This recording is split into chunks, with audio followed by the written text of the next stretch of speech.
Makerfaire New York 2015 Day 2. Parked my car, second to last spot. Well, it's actually, there's a whole bunch of spots over there.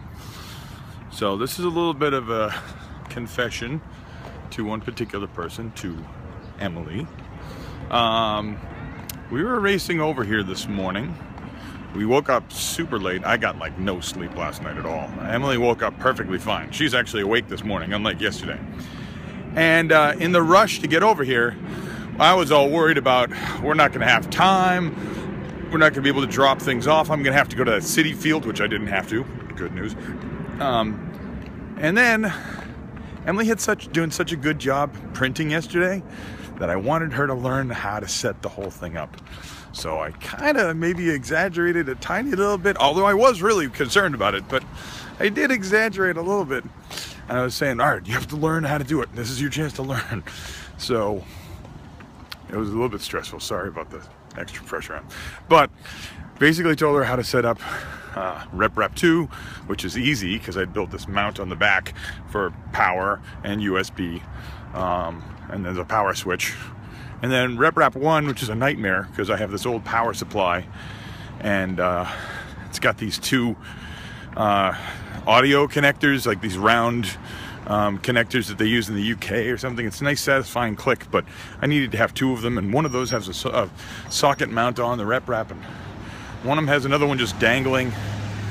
So I did tell her she had to plug those in and then plug the power supply into the power strip itself with another cord and connect the USB from both of those into the laptop. Power up the RepRaps first, get the connections all set up, put the USB ones in, then power up the laptop. I told her I think it'll log straight in. I reminded her how to switch to the different screens. F5 and F6 I have set up for two virtual consoles. F5 for RepRap 1, F6 for RepRap 2.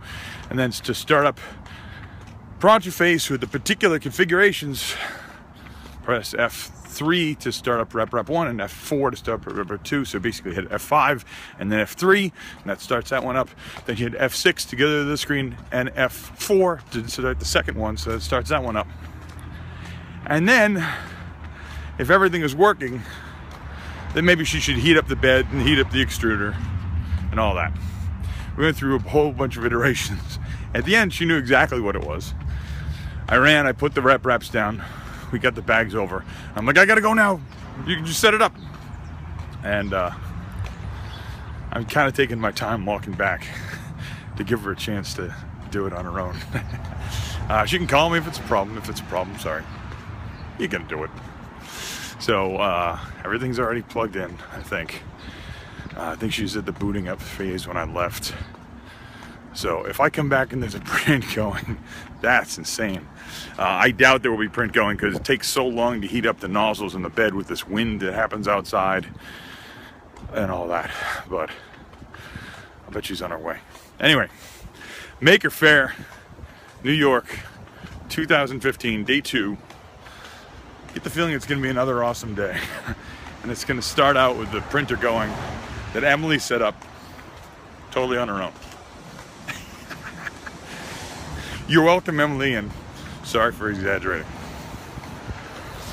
Do this nice walk.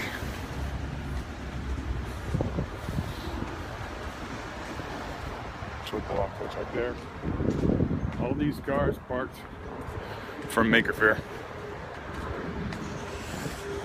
Oh. I already left the sweatshirt in the car.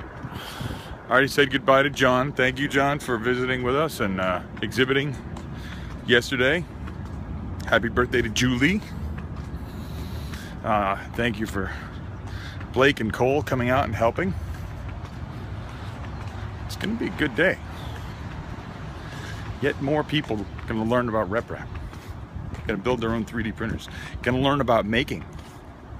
Just going to learn about being able to make their own stuff.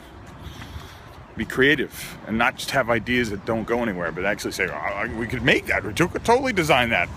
And then to design something and print it and have it. Or make a circuit. We're going to print electronics someday soon. Well, people are already kind of doing it, but we're going to have it more ubiquitous. It'll be part of most RepRaps. They print their own electronics. We got to get to that point. So many different axes of development, so many different areas that people can focus on. Different people have different interests. The ones that make me happy, the ones that aren't focused on profit. Somebody wanting to make a kit and selling it. Somebody selling a completed bot. I guess I'm happy about it. If it's open, I'm happy. If it's closed, I don't care at all. I actively don't care about it. But if there's an open printer that you're selling, it's okay. I'm glad you're keeping it open. That's good. People can learn from it and make modifications to it, I guess, and stuff. But where it's really at is the open projects. Ones where people just say, all right, I'm going to get on board. Look, there's free plans, and I'm going to build it. And they do. And at the beginning, maybe they feel like leeches or something, because they're like, it's existing plans and I'm just taking them. It's good. And then they realize, oh, this one piece doesn't work well, and I guess everybody's just putting up with it. How can I fix that? And then somebody, usually their spouse or someone, slaps them upside the head and says, you have a 3D printer. And they're like, oh yeah, I have a 3D printer. I could totally use that printer to print something to fix this. And then they print some enhancement. They print a new piece. Some better ZN stop holder or something. Because they all seem to suck. So someone finally gets one that's good and rock solid. And everyone starts using it. And then there you go. It's a new standard. How many iterations have we gone through with the extruder? If we were all stuck with that first extruder that the RepRap Mendel had, oh, people getting in trouble. Drived in too late. We got here in time.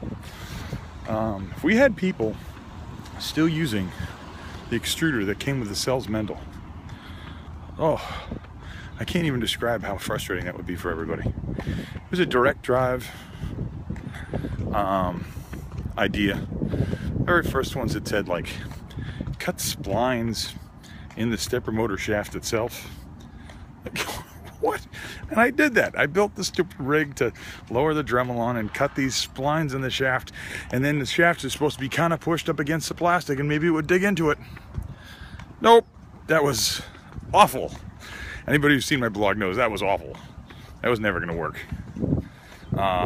And then people were like, oh no, instead you'll put on this gear, but the gear didn't fit in that particular extruder part.